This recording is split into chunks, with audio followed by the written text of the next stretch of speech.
Kalau Anda peserta perang, Anda punya satu dari dua kemungkinan, menang atau kalah.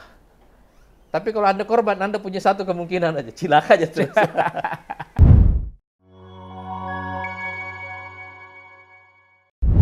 Pemirsa, Nawacita Politik TV kembali bertemu dengan saya, Ottoli Jebua, dalam acara Sekaranglah Waktunya.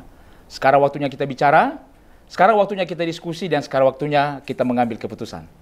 Di studio hari ini tidak seperti biasanya di studio Nawacita Politik TV.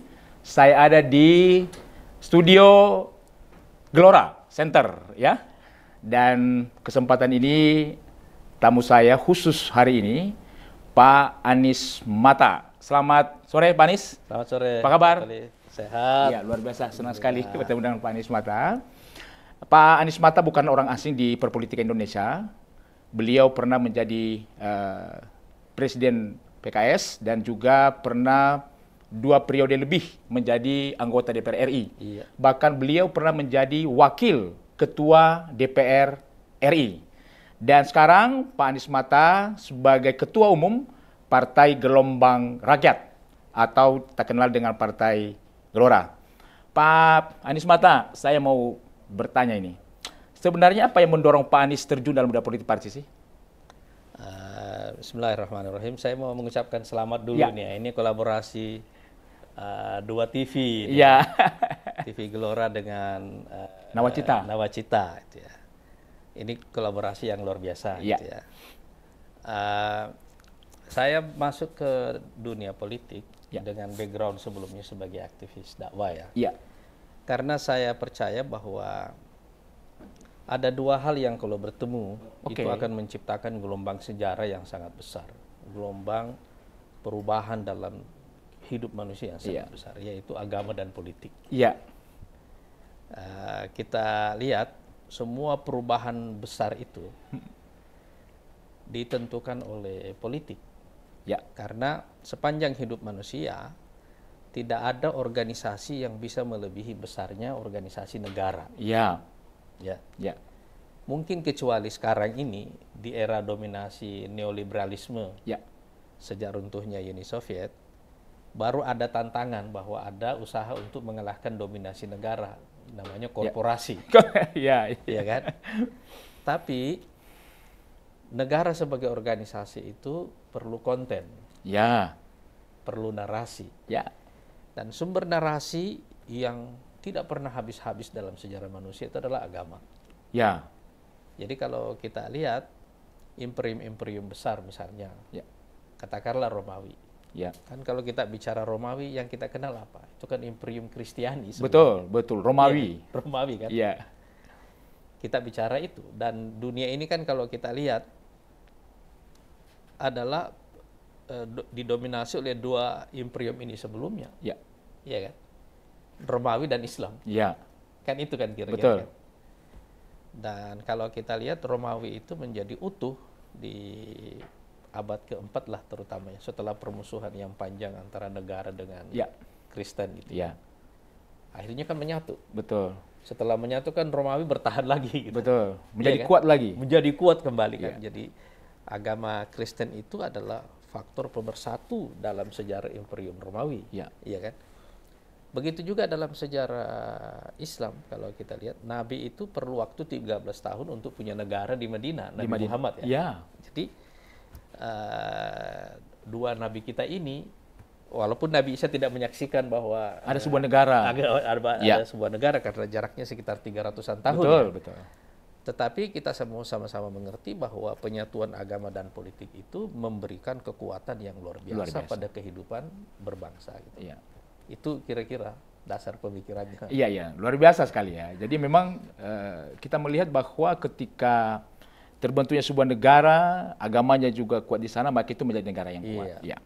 Nah, kembali kepada yang sekarang ini kan Pak Anies Mata menjadi Ketua Umum Partai Gelombang Rakyat Indonesia. Nah, kembali juga saya bertanya, apa yang mendorong Pak Anies sampai kembali mendirikan partai yang disebut Gelombang Rakyat gitu?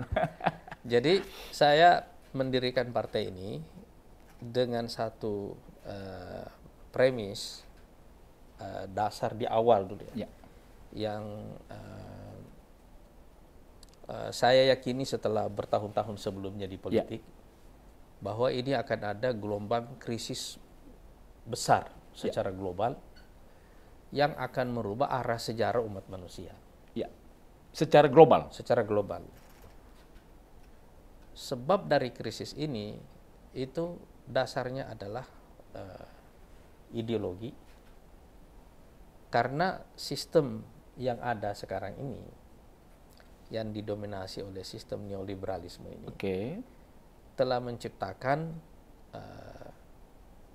ketimpangan yang luar biasa secara ekonomi, dan dengan demikian ketidakadilan sosial, dan kemudian juga mengancam dominasi negara karena ada korporasi yang bisa mengalahkan dominasi negara ini. Tapi yang lebih penting juga adalah ada ancaman terhadap nilai-nilai agama di masyarakat. Cuma di sini terjadi perubahan struktur kekuatan geopolitik dalam 30 tahun terakhir ini. Nah, sehingga kalau 30 tahun yang lalu, tahun 90-an, dunia ini beralih dari tatanan bipolar antara barat dan timur, kapitalisme dan komunisme sepanjang Perang Dingin ya.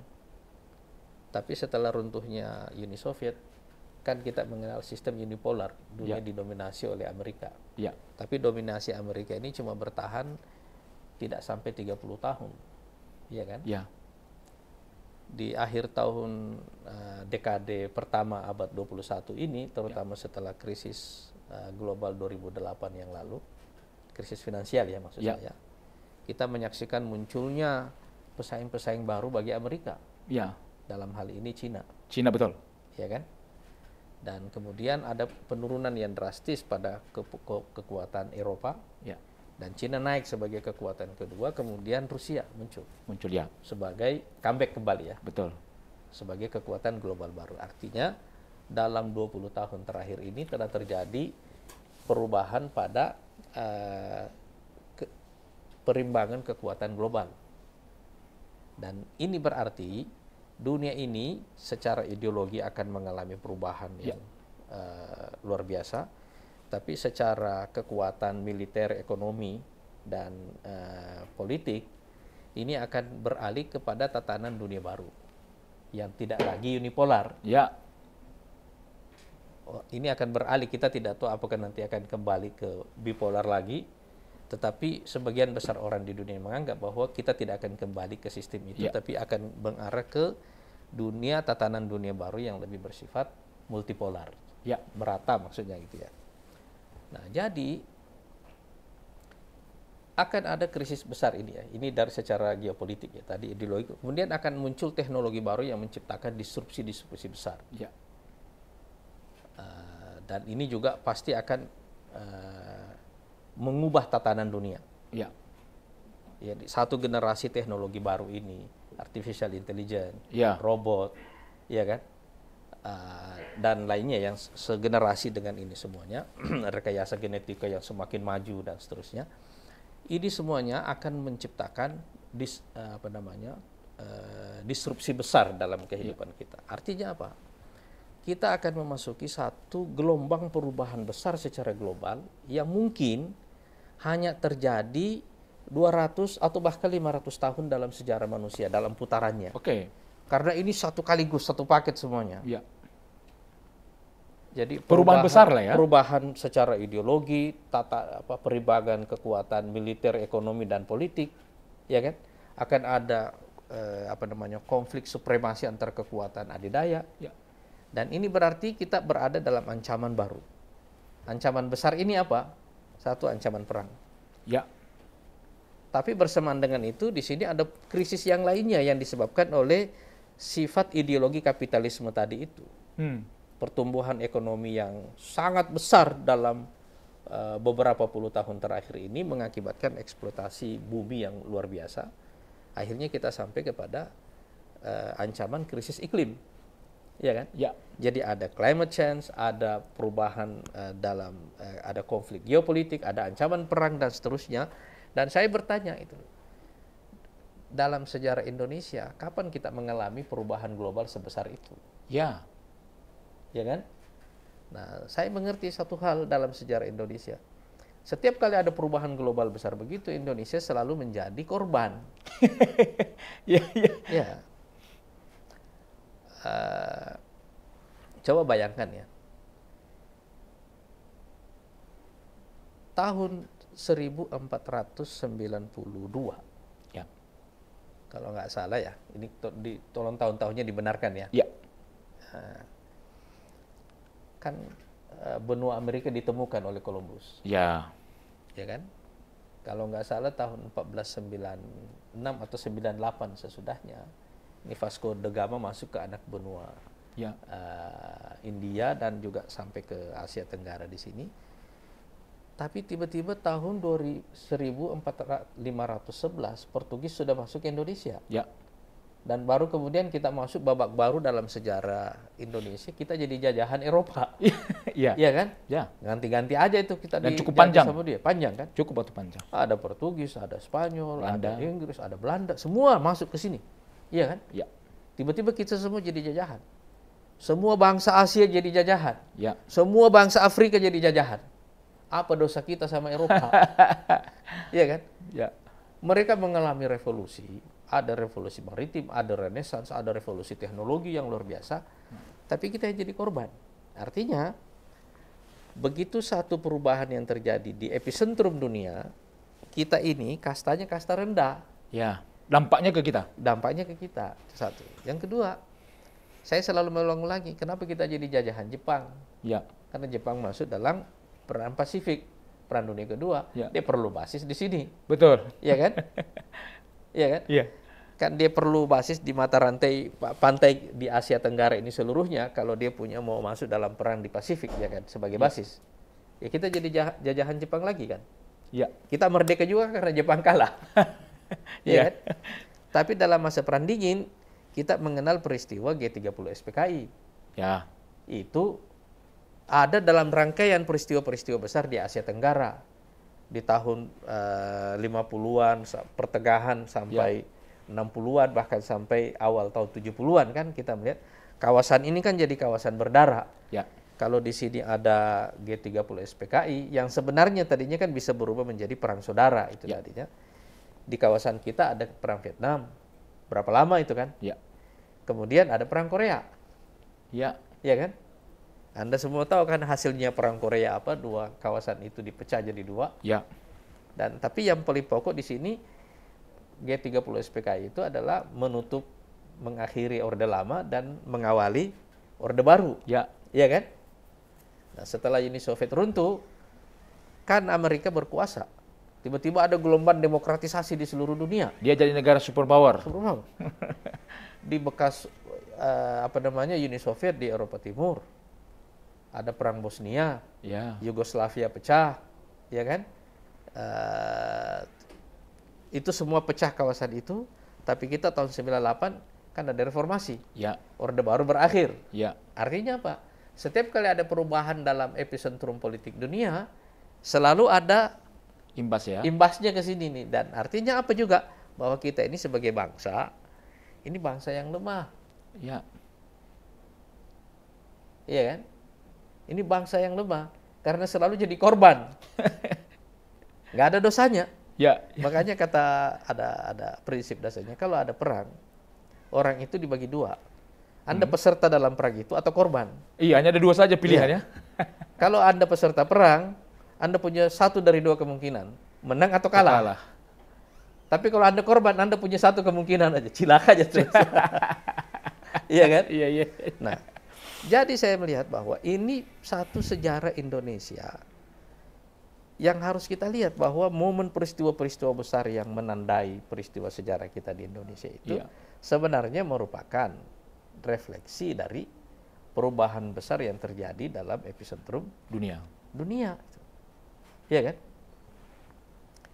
Saya sebenarnya agak ada bertanya-tanya juga dalam sejarah kita di Indonesia begini kan kalau kita Candi Borobudur itu kan satu karya arsitektur yang luar biasa. Iya. Abad ke-8 9 Masehi kan. Artinya kalau dilihat itu mestinya warisan teknologi kita itu kan canggih, warisan bagus. Ya. Iya kan? Tapi kenapa setelah itu seperti ada discontinue? Nggak ada warisan kerajaan Indonesia yang hebat-hebat ya kan? Iya, iya. Secara arsitektur kan nggak ada. Iya kan? Iya. Jadi saya membaca sejarah Indonesia ini dan mencoba melihat ke depan itu. Sekarang terjadi konflik global yang skalanya sangat masif karena ini ideologi, militer, ekonomi, politik. Ini akan merubah tatanan seluruhnya dan akan berlangsung lama dan orang akan menggunakan semua jenis senjata untuk eksis. Ya. Saya bertanya-tanya gitu. Indonesia ini akan seperti apa? Saya ada di jantung politik pada waktu itu. Jadi saya berpikir bahwa saya mesti berpartisipasi lebih jauh. Nah, itulah dasarnya Partai Gelora. Lahirnya Partai Gelora itu. Partai Gelombang Rakyat Indonesia. Nah, tadi menarik juga tadi Pak Anies Mata menyampaikan bahwa ketika di dunia secara global terjadi perubahan, maka selalu dampaknya ke Indonesia. Nah, kita melihat geopolitik dunia sekarang ini. Ya, memang ada perang Ukraina dengan Rusia. Kan sebenarnya kan hanya 2 negara yang berperang. Tetapi kan dampaknya kan ke banyak negara, khususnya memang di Asia, termasuk kita di Indonesia. Nah, apa yang harus kita lakukan sekarang? Sehingga dampak daripada geopolitik dunia sedang terjadi sekarang ini, kita lebih bisa meminimalisir lah. Sebenarnya kita harus melihat bahwa perang Ukraina ini hanyalah letupan awal dari sebuah perang panjang yang akan terjadi. Anda melihat sekarang ini kan, yang terjadi ini bukan perang antara Rusia dengan Ukraina. Ini yang terjadi adalah perang antara Rusia dengan Barat. Dengan Barat sudah pasti. Iya kan? Iya. Ukraina ini cuma proksi. Ya. Dan itu satu contoh dari negara lemah. Ya. Bagaimana Ukraina ini dijadikan sebagai proksi oleh Amerika dan sekutunya. Iya kan? Ya. Nah, karena negara ini negara lemah. Ya. Dan cilakanya dia ada di perbatasan terjepit. Betul. Iya kan? Di antara kekuatan NATO di Amerika dan sekutunya di barat dan dia dengan Rusia. Iya kan? Dia dipakai oleh Amerika sebagai alat ekspansi ke sana. Iya. Iya kan? Kita mesti memandangnya begini dulu. Iya. Tapi ini adalah perang supremasi. Ini perang imperium. Tipikal perang seperti ini akan berlangsung lama sebab ini akan terjadi, mereka akan melebarkan wilayah pertempurannya itu ke semua wilayah negara. Sekarang Anda lihat Afrika.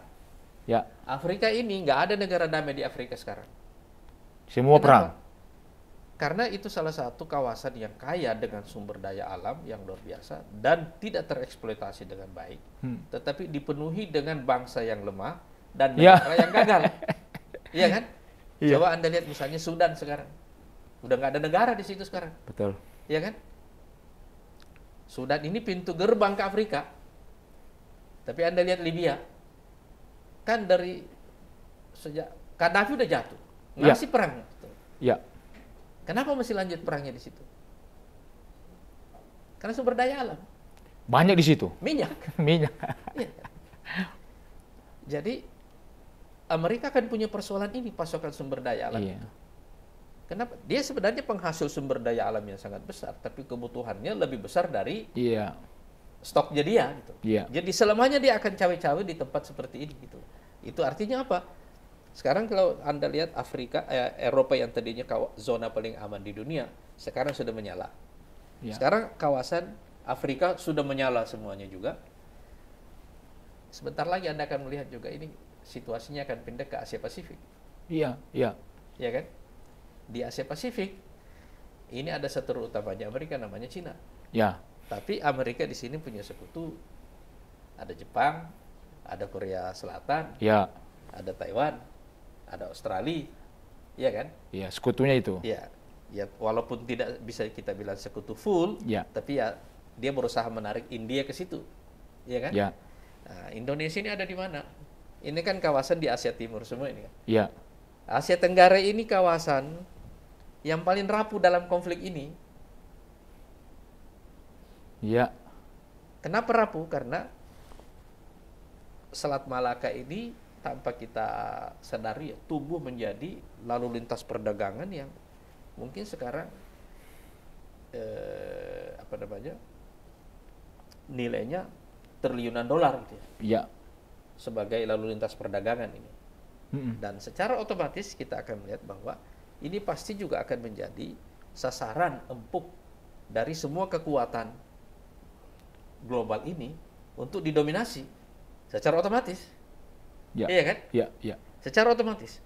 Artinya sekarang sudah Anda melihat, ini jangan berpikir bahwa yang akan meledak cuma Taiwan nanti dan Laut Cina Selatan ini ya. Ya. Jangan berpikir di situ. Berpikir ke dampaknya seperti ketika Jepang terlibat dalam Perang Pasifik, lalu kemudian dia mengambil alih Asia Tenggara, Ya. khususnya Indonesia, iya kan? Sekarang hal yang sama kan bisa terjadi jika meledak perang besar dalam situasi ini. Sekarang Anda melihat misalnya Filipina kan sebagai lalu lintas pasukan Amerika nanti, kan dia udah bikin perjanjian dengan Amerika, ya? Iya kan? Nah, kita di sini masih agak damai sekarang. Ya. Kenapa masih agak damai? Karena kekuatan global ini belum full tim masuk ke sini mengintervensi situasinya atau belum memindahkan konflik ini ke kawasan ini secara penuh. Begitu mereka menjadikan kawasan ini sebagai medan tempur, situasi kita bisa terjadi seperti Ukraina, seperti Syria, Ya. seperti Libya, dan seterusnya. Itulah ancaman terbesar kita sekarang ini. Tapi kita punya ancaman lain di tengah ancaman perang global ini sekarang. Kita punya ancaman juga ancaman lingkungan. Ya. Perubahan iklim ini, Ya. krisis dalam iklim ini juga ancaman besar bagi kita. Dan kita punya sumber ancaman itu. Kalau permukaan laut naik, lah kita kan negara pesisir. Iya, iya. Iya kan? Bisa kebayang. Jadi antara ancaman Global, ancaman perang global ini, ya, dan ancaman krisis ini ancaman yang sangat besar. Tapi kita punya persoalan domestik yang jauh lebih besar. Ya. Indonesia ini terlalu beragam. Betul. Secara budaya, secara agama, etnis. Iya. Tapi juga secara geografi, ini kan negara kepulauan. Kepulauan, betul. Jadi terlalu banyak cara untuk memecah negara ini atau pintu masuk untuk memecah negara ini. Dan biasanya kita akan melihat bahwa apabila terjadi krisis secara global seperti itu, negara-negara besar itu punya satu ancaman nanti di tengah krisis ke depan itu, yaitu ancaman disintegrasi. Anda melihat misalnya bagaimana negara sebesar Amerika diintervensi pilpresnya. Ya. Sejak Donald Trump kan. Iya. Iya kan? Kita tidak tahu tuduhan itu benar atau tidak bahwa Rusia masuk dan itu kan orang saling tuduh ya. Iya. Tetapi sekarang hampir tidak ada pilpres kan yang tidak diintervensi secara geopolitik, ya kan? Ya. Kemarin pemilihan presiden di Turki kan semuanya diintervensi. Ya. Di kita ini sebab-sebab faktor-faktor disintegrasinya itu terlalu banyak. Terlalu banyak. Iya kan? Ya. Papua. Ya. NTT. Ya. Ini semua wilayah-wilayah yang bisa dengan gampang bisa dipecah ya. Dipecah. Tetapi secara horizontal faktor agama juga atau faktor sara yang biasa kita kenal selama ini juga gampang dipicu sebagai faktor disintegrasi. Ya. Itu sebabnya kita di Partai Gelora meletakkan landasan ideologi kita Islam dan nasionalisme itu karena kita ingin agama ini menjadi faktor pemersatu. Ya. Bukan faktor pemecah belah. Pemecah belah. Ya. Ada kemungkinan enggak Perang Dunia Ketiga? Sekarang ini kalau kita scoring ya. Iya, iya. Scoring ya. Faktor-faktor yang akan memicu perang dunia ini sekarang ini kalau kita scoring, mungkin probability-nya 60% lebih ke atas. 60% ya. Berarti kemungkinan bisa saja. Tidak terlihat dalam jangka pendek ini ada kemungkinan rekonsiliasi antara kekuatan global ini. Tidak terlihat. Iya. Kalau misalnya Anda lihat di Ukraina, yang terjadi ini kan eskalasi yang tidak berhenti. Iya. Iya kan? Kalau Anda lihat jenis persenjataan yang dikirim ke Ukraina. Ukraina. Ini kan makin lama makin meningkat ini kan. Iya. Kita lihat nanti apakah mereka akan mengirimkan F-16 nanti Ya. ke Ukraina, ya kan? Ya. Dan kalau kita lihat ini kan ancaman nuklir ini sekarang sudah jadi ancaman sehari-hari. Betul. Artinya perbincangan sehari-hari kan? Ya. Dan Anda lihat eskalasinya ke kawasan. Jadi biasanya kalau perang dunia itu kan diawali dari letupan kecil, meledak kemana-mana menjadi perang regional. Ya. Kalau sekarang Eropa sudah, Timur Tengah sudah, kemudian Afrika sekarang sedang menyala, tinggal kita tunggu Asia Pasifik, ya kan? Ya. Kalau ini sudah menyala semuanya, ada satu yang Anda tunggu di Kutub Utara. Ya. Sebab itu juga akan menjadi medan tempur. Ya. Ya. Ya kan? Jadi pola perang dunia akan terjadi dengan terjadinya penjalaran situasi perang itu Ya. ke kawasan dulu. Baru kemudian dia akan meledak nanti di ujung kayak gitu. Nah, sekarang kalau kita lihat situasi itu situasi eskalatif. Ya. Dan tidak terlihat ada tanda-tanda bahwa dia ada titik temu gitu. Nah, sekarang Anda melihat peranan institusi global seperti PBB, Dewan Keamanan, ini kan makin gak ada. Iya. Iya kan? Iya. Makin hilang nih peranan mereka ini kan. Makin tidak berdaya. Betul. Nah, jadi ada eskalasi perang yang sedang terjadi, eskalasi konflik supremasi sedang terjadi, tapi pada waktu yang sama institusi yang biasanya menengahi ini lumpuh. Sudah tidak berdaya. Ya.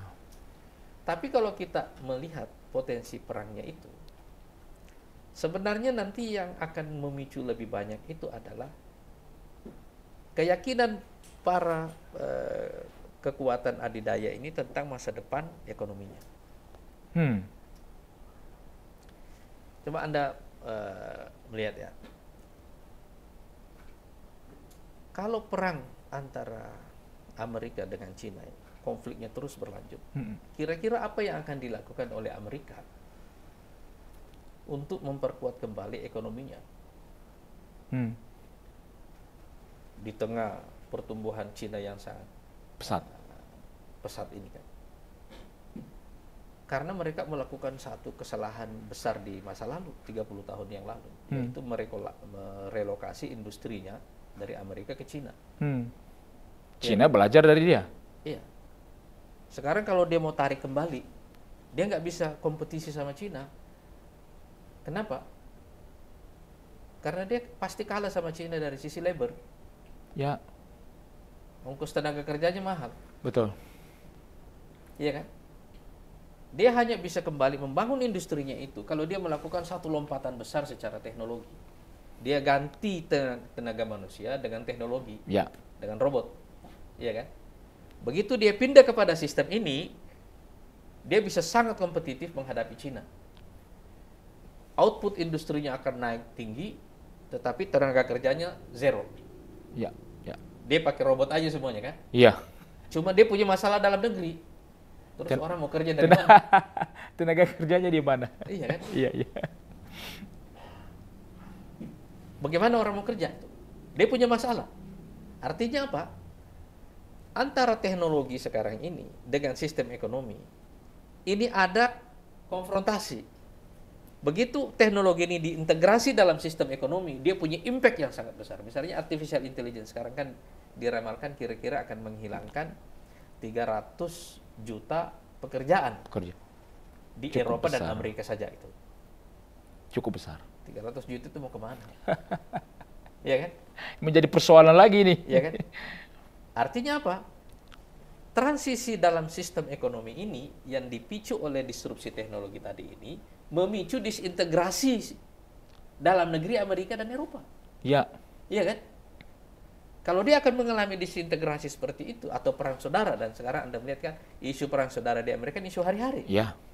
Iya kan? Sekarang kalau dia akan menghadapi itu, dia berhadapan dengan dua hal. Satu, dia kompetisi dengan Cina. Yang kedua, dia menghadapi ancaman disintegrasi di dalam. Iya.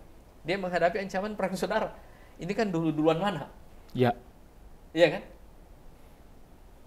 Misalnya mereka sampai pada keyakinan bahwa ini perang saudara tidak terhindarkan. Iya. Apa yang dia lakukan untuk menghindari perang saudara itu? Dia bikin perang di luar. Ya. Iya kan? Iya. Daripada kita perang di dalam. Kita perang di luar saja. Kita perang di luar. Jadi kalau Anda lihat di sejarah sejarah Romawi juga itu ya. Julius Caesar misalnya itu, dia 7 tahun 8 tahun ada di Eropa Barat perang tuh di Prancis. Dia perang aja terus di situ itu. Karena dia punya masalah domestik. Dia konflik dengan elit. Di Roma itu. Dia bikin perang di luar. Anda kan tidak membayangkan orang-orang yang korban dalam perang itu, baik prajuritnya sendiri maupun orang lain. Tanah orang lain yang dijajah. Jadi satu ekspansi terjadi karena ada persoalan domestik. Iya kan? Sekarang kalau ada perang di Afrika, orang Afrika menyelamatkan diri kemana? Dia imigrasi ke Eropa. Iya kan? Kalau dia imigrasi ke Eropa, apa yang terjadi di Eropa itu? Ada rekomposisi demografi. Betul. Iya kan? Lama-lama orang putih hilang. Iya kan? Nah, sekarang Perdana Menteri Inggris orang India, bagaimana? Betul. Siapa yang pernah membayangkan itu terjadi? Tidak ada. Sekarang Perdana Menterinya Scotland juga ya? Itu kan orang Pakistan. Siapa yang pernah membayangkan itu? Sekarang ada di Amerika sekarang orang India juga yang mau mencalonkan diri sebagai calon presiden Amerika. Siapa yang pernah membayangkan itu kan? Iya kan? Jadi ini ada satu kekecauan, ada kontradiksi yang memang sangat kompleks sekali yang mempengaruhi situasi global ini, dan biasanya ledakan dalam yang bentuk perang seperti itu adalah keputusan yang diambil orang pada saat orang merasa itulah solusi yang terbaik. Tidak ada lagi solusi yang terbaik dari perang. Nah itu dia. Ini secara perlahan orang akan sampai kepada keputusan itu. Betul. Nah ini orang on the way ke sana mengambil keputusan itu. Orang on the way untuk mengambil sampai pada keyakinan bahwa perang adalah solusi terbaik. Padahal perang itu memakan korban. Tapi itu solusi terbaik. Nah, kita udah bicara tadi tentang bagaimana dampak geopolitik dunia yang ada sekarang ini. Nah, kita coba geopolitik di dalam negeri kita. Tadi sempat disinggung Pak Anies Mata tadi bahwa Indonesia ini pulaunya saja 17.000. Ada 500 sekian kabupaten kota. Bahasa, budaya kita, agama juga yang berbeda-beda. Sangat gampang sekali untuk bisa dipecah bangsa ini. Nah, tentu di 2024 kita harus punya pemimpin yang tentu bisa mengawal negara ini. Menurut Pak Anies Mata atau Partai Gelora lah ya, kira-kira kriteria apa yang harus dimiliki pemimpin Indonesia ke depan 2024? 2024 ini saya mau menjelaskan ada sedikit time frame ya yang perlu kita lihat ya. Perubahan dalam skala global ini akan mengalami eskalasi yang sangat penting di antara tahun 2024 dan 2027. Ada melihat nanti ya, di Rusia dan di Amerika tahun depan juga akan ada pemilu.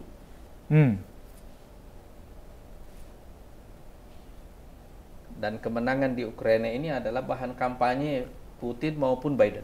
Ya, sama-sama berkegunakan ini. Iya. Jadi sama-sama kebelet untuk menang. Iya, pasti. Sama-sama nih. Iya. Itu artinya apa?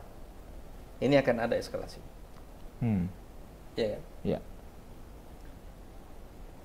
Kita tidak tahu nanti yang menang apakah Donald Trump bisa mencalonkan diri kembali sebagai presiden. Ini kan kena kasus terus ini kan.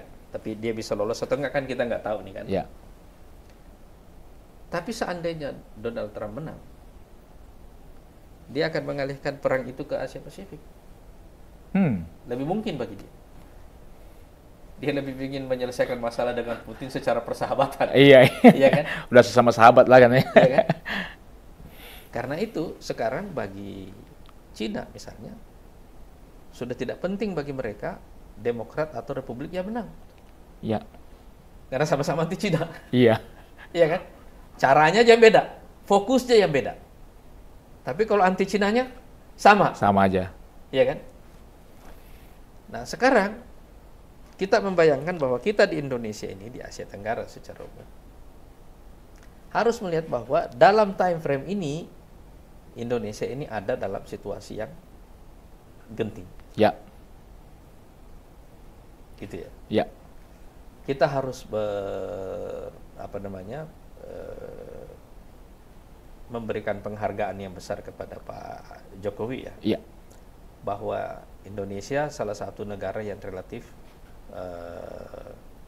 bertahan dalam pertumbuhan yang cukup baik di tengah krisis global sejak corona ini terjadi. Kalau istilahnya dibanding dengan negara-negara, katakanlah Turki misalnya, inflasinya kan luar biasa ya. Betul. Kita di sini kan inflasi ya masih sosok masih bisa dijaga lah. Pertumbuhan kita masih bagus. Tetapi yang kita antisipasi adalah apabila global player ini, kekuatan adidaya ini menjadikan kawasan ini sebagai medan tempur baru, itulah masalah kita ke depan. Masalah kita. Karena itu memang kita mesti hati-hati dalam memilih pemimpin ke depan ini. 2024. Ancaman terbesar secara geopolitik bagi Indonesia adalah apabila Indonesia dijadikan sebagai medan tempur geopolitik. Iya. Kira-kira menurut Pak Smata yang pas pemimpin Indonesia ke depan, sipil atau militer? Menurut saya sih sebenarnya tidak tepat membuat pemisahan antara sipil ataupun militer ya seperti itu ya. Tetapi intinya kita perlu pemimpin yang kuat. Oh, pemimpin yang kuat. Kan ada juga, Soekarno kan sipil. Sipil tapi kuat. Iya kan? Oke. Kan bedanya Bung Karno dengan Pak Harto dulu, kalau Bung Karno kan pakaiannya rada-rada militer kan. Iya. Kalau Pak Harto kan orang militer tapi pakaiannya sipil terus kan. Ya. Tapi dua-duanya sama-sama orang kuat. Ya militernya kuat, yang sipilnya juga kuat. Sama-sama orang kuat ya gitu ya. Nah, kita tidak tahu apa rezeki orang Indonesia 2024 nanti. Iya. Iya kan? Gitu ya. Tetapi secara geopolitik itulah ancaman terbesar kita ke depan. Ada ancaman perang, ada juga ancaman di dalam, tetapi kita punya kerawanan. Ancaman disintegrasi kita itu besar. Iya. Artinya orang bisa mengeksploitasi misalnya. Inflasi di sini bisa dieksploitasi menjadi sumber kerusuhan sosial. Ya. Ya kan? Tapi bukan cuma kerusuhan sosial. Bisa juga dieksploitasi menjadi sebab-sebab pemisahan wilayah. Ya. Mungkin kita dianggap berlebihan waktu kita bicara begini sekarang, tapi begitu global player ini masuk semuanya nanti, dalam pertarungan itu, baru terasa itu jadi ya. Battlefield baru, kita akan melihat apa yang bisa dilakukan oleh Syria, apa yang bisa dilakukan oleh Libya, apa yang bisa dilakukan oleh Ukraina, apa yang bisa dilakukan Afrika sekarang itu, ya kan? Asia Tenggara ini kan tidak punya perikatan yang terlalu kuat, ya kan? Dan kita ini Indonesia ini punya persoalan identitas yang harus terus-menerus kita rawat, iya kan? Nah, jadi visi nasionalisme dan agama memang harus menyatu di sini sebagai penguat identitas. Tetapi satu leadership yang kuat diperlukan untuk mengelola situasi krisis yang sedang terjadi itu, karena itu akan sangat kompleks sekali. Itu akan sangat kompleks. Jadi ada ancaman dari luar dan di sini ada kelemahan di dalam. Betul. Ya. Sekarang Anda bisa membayangkan negara seperti Amerika sekarang mengalami ancaman perang saudara kok. Ya. Di dalam kan.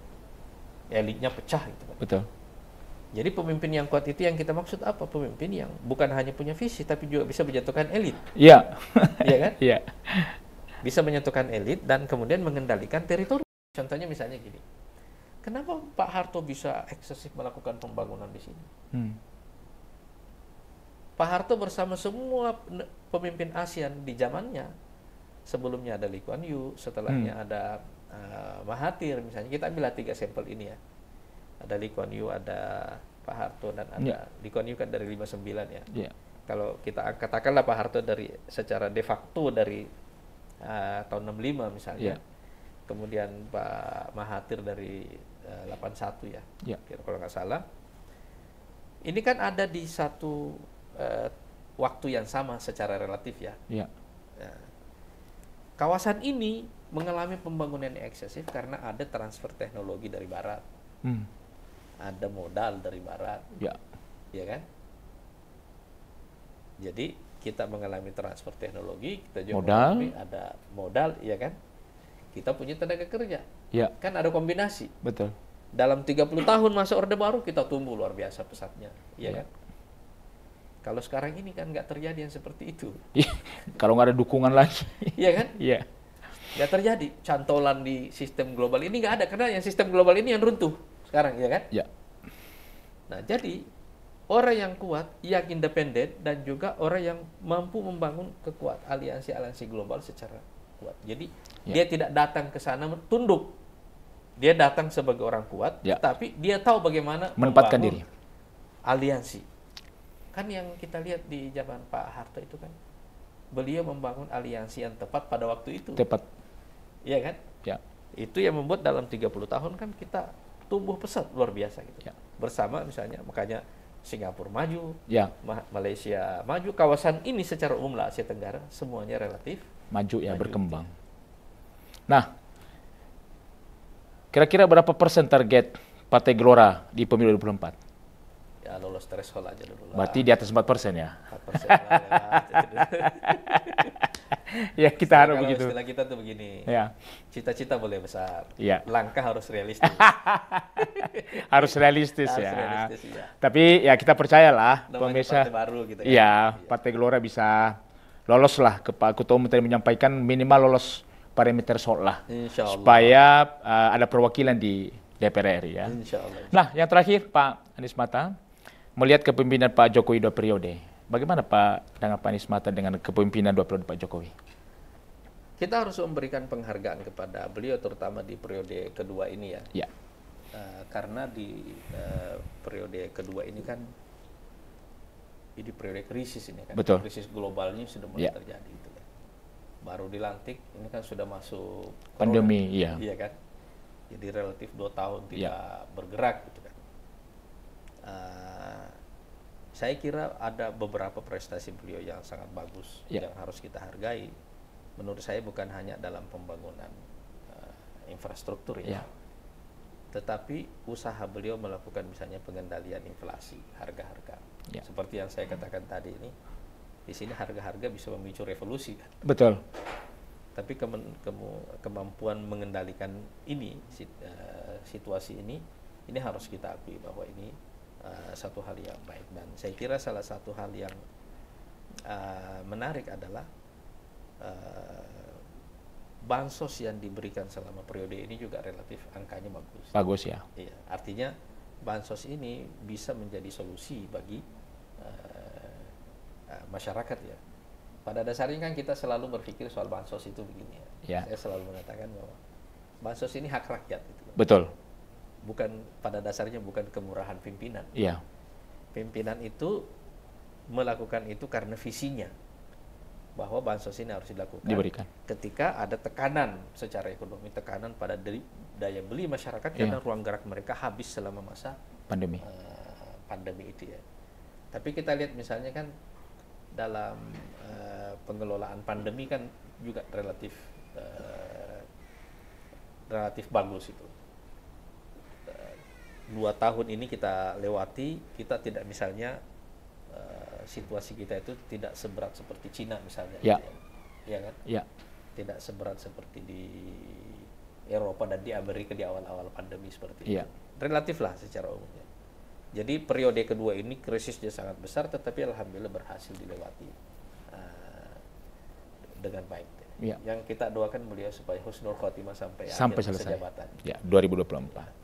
Nah, kalau gitu kepemimpinan 2024 kira-kira pemimpin yang meneruskan Jokowi atau perubahan?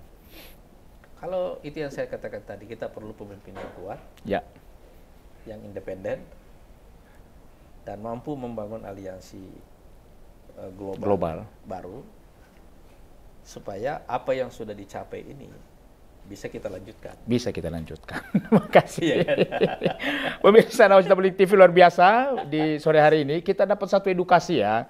Kita tidak bicara hanya sekedar kebutuhan kita di dalam negeri, tapi kita bicara tentang geopolitik secara global. Ya, kita melihat bahwa apa yang terjadi di dunia ini akan berdampak juga di kita. Terima kasih memang untuk Pak Anies Mata yang sudah menyampaikan ini kepada pemirsa Nawacita Politik TV. Mungkin ada statement yang terakhir, Pak Anies Mata, silakan. Ini para pendukung Nawacita ini. Yeah. Saya ingin cerita sedikit di pesan terakhir saya. Ya, boleh. cerita tentang revolusi mental di konsep nawacita itu, ini juga satu hal yang persis bertemu dengan kuat dengan narasi Partai Gelora. Sebab kalau kita ingin menjadikan Indonesia sebagai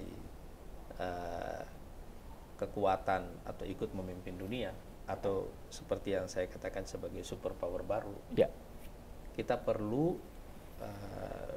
sumber daya manusia yang kuat, ya kan? Karena itu salah satu agenda besar Gelora ke depan itu kita perlu melakukan revolusi pendidikan secara total. Nah, revolusi pendidikan ini adalah kelanjutan dari revolusi mental itu. Revolusi mental ini kan istilah yang lebih filosofis. Betul. Nah, kita harus menerjemahkannya dalam kebijakan. Itu revolusi pendidikan, revolusi kebudayaan, gitu ya. Jadi saya membayangkan bahwa mudah-mudahan pertemuan dalam narasi ini, dalam pemikiran ini, bikin kita lebih kompak lagi. Terima kasih. Memang salah satu fokus perjuangan dari Nawacita adalah revolusi mental. Terima kasih sekali lagi Pak Anies Mata. Pemirsa Nawacita TV, demikian perbincangan saya di sore ini dengan Pak Anies Mata, Ketua Umum Partai Gelombang Rakyat. Terima kasih semua. Salam sehat untuk kita semua. Terima kasih.